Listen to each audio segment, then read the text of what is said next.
कुछ इस तरह से मैंने अपनी ज़िंदगी को आसान कर दिया। किसी से माफ़ी मांग ली, किसी को माफ़ कर दिया। एक्टर की ज़िंदगी में वजह और बेवजह जो भी होता है वो उसके बहुत काम आता है। मैंने 4 साल टैक्सी चलाई थी। आप टैक्सी चलाने लगे, 2 पैसे आने लगे तो भूल गए ना एक्टिंग। पैसा एक ऐसी चीज़ है वो अपनी तरफ भगाता है। विक्रम वेदा का ये था कि वो मेरी ज़िंदगी की सबसे बड़ी कमर्शियल फिल्म थी। ठीक है, देर आए दुरुस्त आए या देर से मिला पर मिला। OTT का ये ब्यूटी है ना, वो हर हाथ में पहुंच जाती है। ऊबरमैन का कॉन्सेप्ट ही कुछ अलग है। ऊबरमैन का इस ऊबर से कोई लेना देना नहीं है। तो मैं तो इसको वरदान की तरह लेता हूँ कि मेरा बड़ा भाग्य है जो मुझे ऐसी फिल्में आ रही हैं मेरे पास कि मैं उसमें पूरा इनपुट डाल के और अपने बलबूते पे कुछ कर पाऊँ।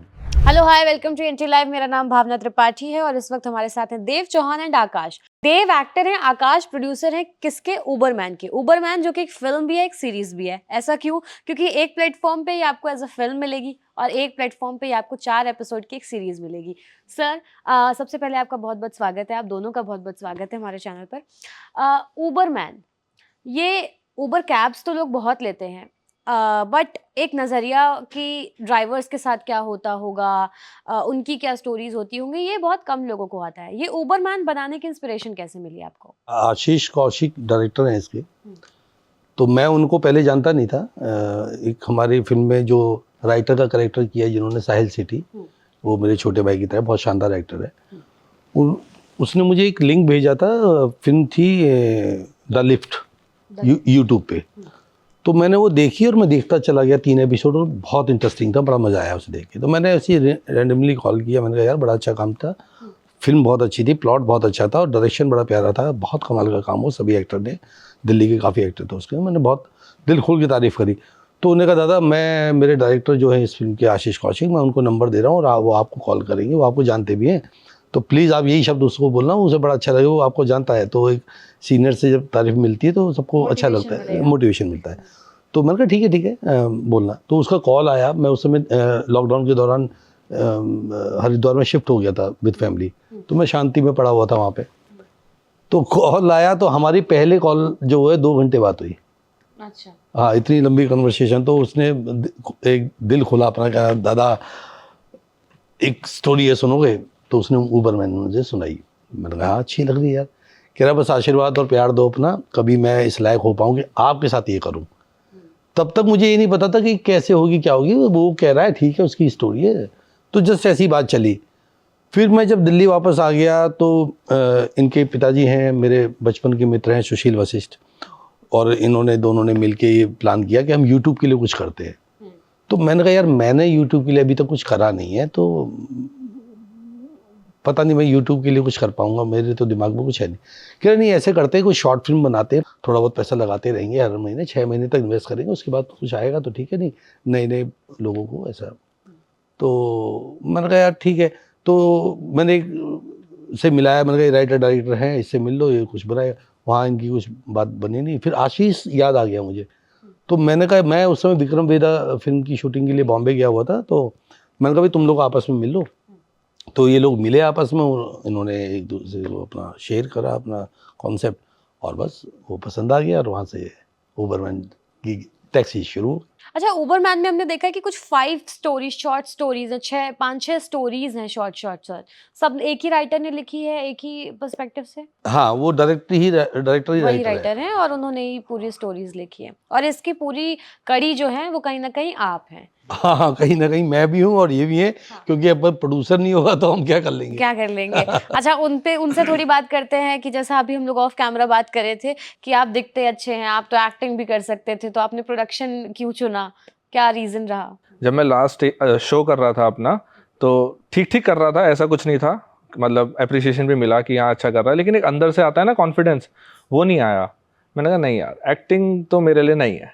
तो फिर हमने अपना फील्ड चेंज कर दिया। एक्चुअली मेरा बेसिक जो कोर बिजनेस है वो है ग्राफिक डिज़ाइनिंग का। बेसिकली हम ब्रांडिंग्स रिलेटेड काम करते हैं, तो वो हमारा चल रहा था साथ के साथ। तो धीरे धीरे अब एंटरटेनमेंट में जुड़ना था, कैसे जुड़े। तो वही प्लान करते करते 20 आ गया, लॉकडाउन हो गया। लॉकडाउन में मैंने अपना यूट्यूब चैनल बनाया, क्योंकि मैं ट्रैवल कर रहा हूँ 2011 से, बाइक राइड करता हूँ मैं। करते करते फिर मैंने एक यूट्यूब चैनल बना लिया, उस पर व्लॉग्स डालने शुरू करे। और अभी ये सिर्फ मैं अपने डॉक्यूमेंट के लिए कर रहा हूँ कि हाँ भाई आगे बच्चों को दिखाने का काम आएगा क्या क्या तुम्हारे बाप ने करा है। तो उस पर्पज़ से मैंने शुरू किया अपना यूट्यूब चैनल। करते करते वही इंटरेस्ट और ज़्यादा बनने लगा एंटरटेनमेंट के लिए। तो पता चला चाचा विक्रम वेदा की शूट कर रहे हैं, तो दिल्ली आना हुआ इनका। बीच में 1-2 बार ऐसी डैडी और मेरी बात हो रही थी कि यार यूट्यूब के लिए कुछ करते हैं, एक शॉर्ट फिल्म टाइप का बनाते हैं। आयरिस ग्राफिक स्टूडियो मेरा नाम है बिज़नेस का।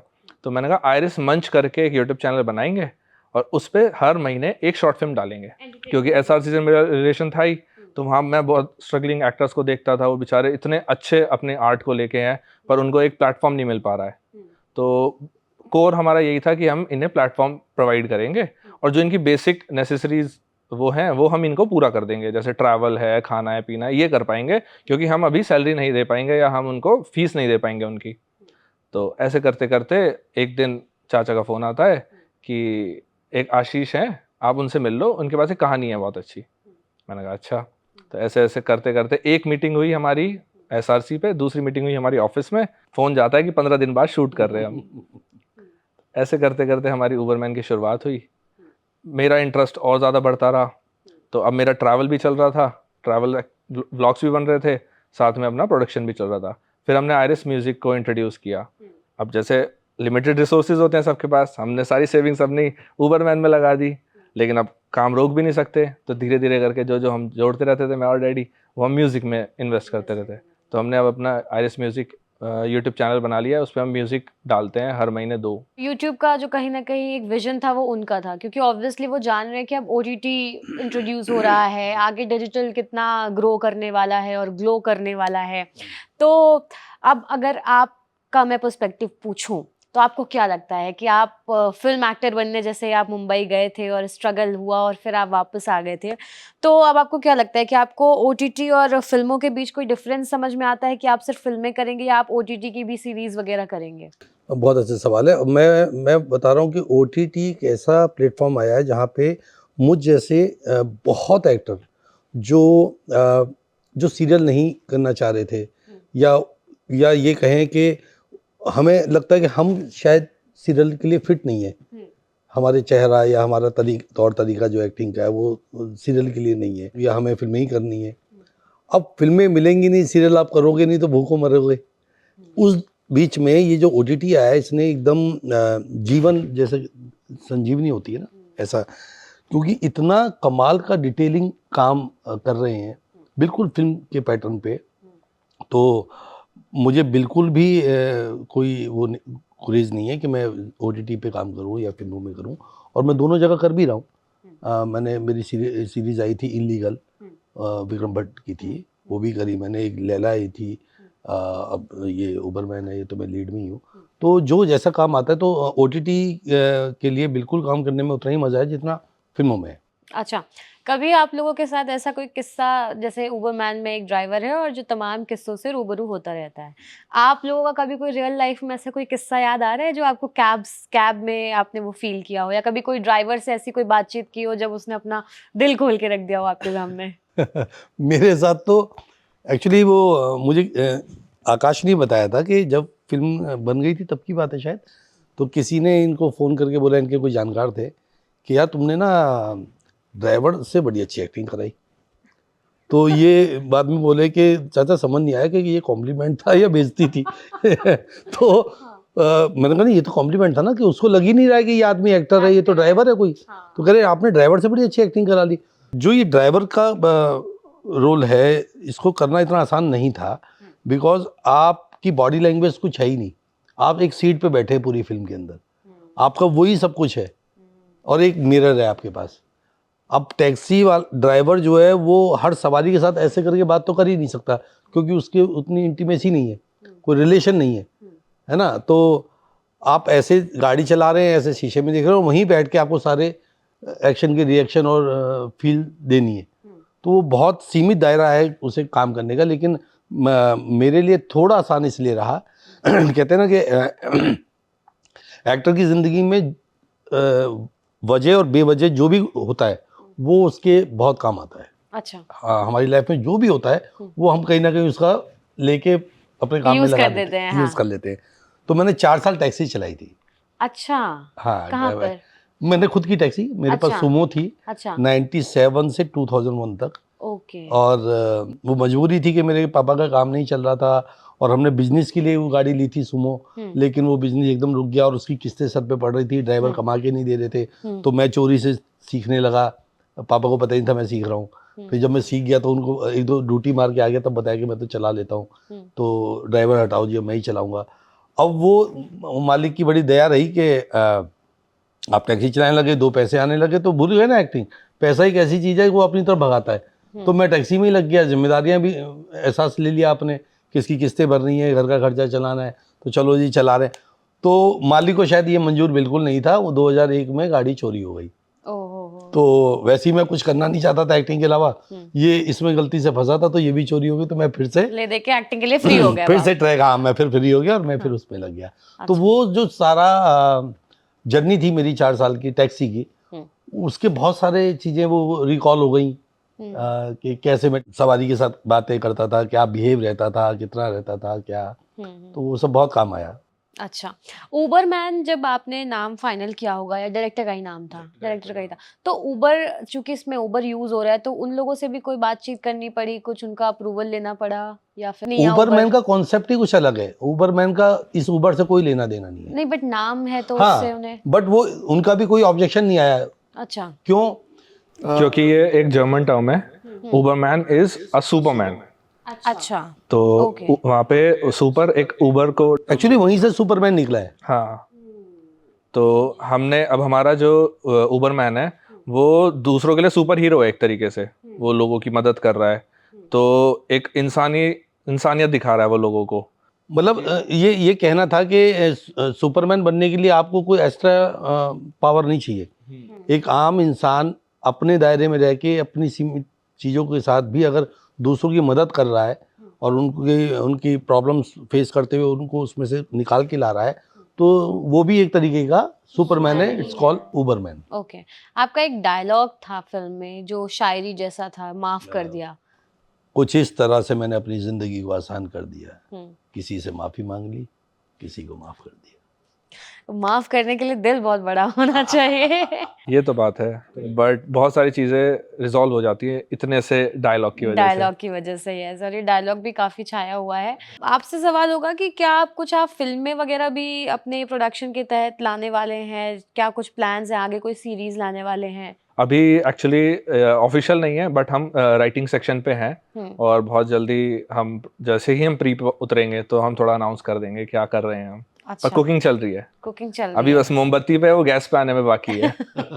चलिए, और आपके कोई और प्रोजेक्ट्स हैं? अभी मेरी मिस्टर मिसेज माही आई है। हाँ जी, हाँ जी। उसके लिए कैसा फीडबैक वगैरह मिल रहा है आपको? अच्छा मिल रहा है, क्योंकि बहुत छोटा एक ही सीन है मेरा उसके अंदर, राजकुमार राव जी के साथ। तो फिल्म मैंने अभी तक देखी भी नहीं, मैं हिमाचल गया हुआ था, अच्छा, कल ही आपने आया नहीं हूँ। देखी? मैं कल ही आया हूँ, अच्छा। मैं हिमाचल गया हुआ था, तो अब देखूंगा। तो ये है, और बाकी कुछ और फिल्में हैं जो लाइनअप है, आने वाली है। एक फेस्टिवल्स में जा रही हैं फिल्में, तो अभी वहाँ से जब होके आ जाएंगी तब वो रिलीज पे होंगी।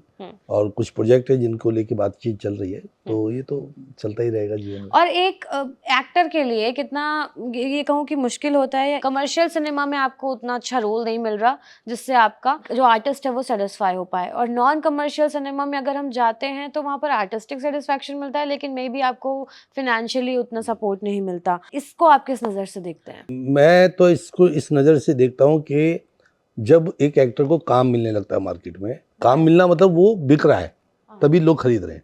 और उस पे भी बहुत ज़्यादा आशीर्वाद ये माना जाएगा कि ऐसे ऑफर आते हैं। अगर जैसे मेरे पास उबरमैन आई, अब मेरे को इस एज में आके कोई लीड फिल्म तो देगा नहीं। मतलब मैंने ऋतिक रोशन के साथ काम किया, सैफ परिणीति के साथ, सबके बहुत आर्टिस्ट। अब उनके साथ मैं लीड तो नहीं करूँगा ना, मेरी उम्र भी लीड की नहीं है, मैं कोई हीरो बनूंगा नहीं, या मेरे ऊपर कोई मेरी एज के साथ कोई फिल्म लिखे, अभी वो लेवल भी नहीं आया। तो यही फिल्में होती हैं जो आपको वो मौका देती हैं, और आपके अंदर का जो एक पैशनेट एक्टर है जो कुछ डिफरेंट करना चाहता है, उसको करने को मिलता है। और मैं बड़ा लकी हूँ कि मेरे पास उससे पहले एक फिल्म आई थी मेरी, द पिकअप आर्टिस्ट, उसमें भी मैं लीड था, पोस्टर बॉय था उसका, और ये फिल्म भी मैं पोस्टर पे हूँ। इसके अलावा वो शाउटिंग वाला फेस के साथ आपका पोस्टर है। हाँ, वो एक आंख पत्थर की दिखाई हुई है। ठीक है, देर आए दुरुस्त है, या देर से मिला पर मिला। मैंने फिल्म करी थी मोह माया मनी, जो मेरी पहली बड़ी फिल्म थी एज ए लीड नेगेटिव, अच्छा। रणवीर शोरी और नेहा धूपिया के अगेंस्ट में विलन था। तब मुझे ऐसा महसूस हुआ था कि एक दिन पोस्टर पे मैं दिखूंगा, लेकिन 6-7-8 चेहरों के बीच में अब आ जाऊंगा पोस्टर पे। तो लेकिन ये बिल्कुल नहीं पता था कि मैं सिंगल दिखूंगा। तो पिकअप आर्टिस्ट में वही हुआ, फिर ये उबरमैन में यही हुआ। तो ये जो फिल्में होती हैं ये तो सच में वरदान होती हैं। तो मैं तो इसको वरदान की तरह लेता हूँ कि मेरा बड़ा भाग्य है जो मुझे ऐसी फिल्में आ रही हैं मेरे पास कि मैं उसमें पूरा इनपुट डाल के और अपने बलबूते पे कुछ कर पाऊँ। 12th फेल का, विक्रम वेधा का ये कैसा एक्सपीरियंस रहा? मिस्टर एंड मिसेस माही का अगर पूछें तो कैसा एक्सपीरियंस रहा? कौन सी फिल्म आपके दिल के ज्यादा करीब रहेगी? 12th फेल तो वाकई सभी ने इतना अप्रिशिएट किया है, इतनी प्यारी फिल्म है। और मैंने वो फिल्म हाँ करी थी क्योंकि विदु विनोद चोपड़ा जी थे और उनको देखना ही हमारे लिए बड़ी बात थी, और सेट पे अगर हम रहें तो क्या बात है। तो जब मेरे पास वो फिल्म आई, कहने लगे सर बहुत छोटा सा रोल है और 2-3 दिन का काम है, मैं गया करेंगे।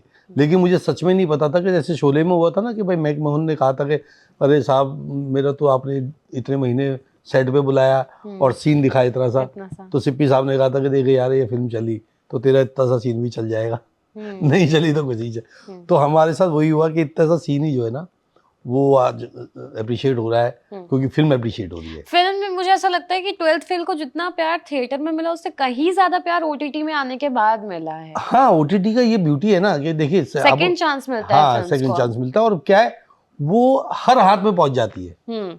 आप जब तक सिनेमा पे तब तक वो लोग ही जा पाते हैं जो वजनदार कलेजे वाले के साथ फिल्म देखनी सिनेमा पे जाके, है ना। लेकिन जो लोग जॉब वाले हैं, पढ़ाई वाले हैं, नहीं जा पा रहे, वो उनके हाथ में जैसी फिल्म आती है तो फिर तो फिल्म बस में चलती है और मेट्रो में चलती है। हाँ, जी बिल्कुल सही बात है। तो ये फायदा मिलता ही है।